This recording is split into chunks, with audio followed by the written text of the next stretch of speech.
everyone, welcome back to another episode from Gaming for Beginners. In this video, we will be learning how to invite friends in Candy Crush Saga. If you want to invite friends in Candy Crush Saga, then follow through the steps.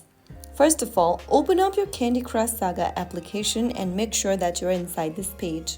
Now, the first thing you'll need to do is to make sure that you have connected your Candy Crush Saga account with Facebook. And once you've done that, all of your friends on Facebook will be appearing on your Candy Crush Saga friend list.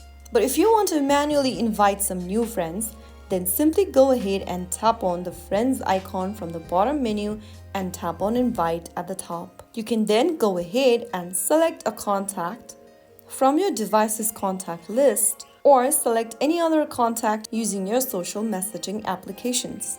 If you want to directly copy the invite link, tap on the copy button and then you can go ahead and open up any platform from where you want to invite your friends. Simply share your invitation link to your friend, and once they accept their link and once they accept the invite, you will then be able to add them on your friend list. So that is how you can easily invite friends on Candy Crush Saga. If you found the video helpful, don't forget to like, share and subscribe the channel. I will see you in the next episode. Thank you for watching.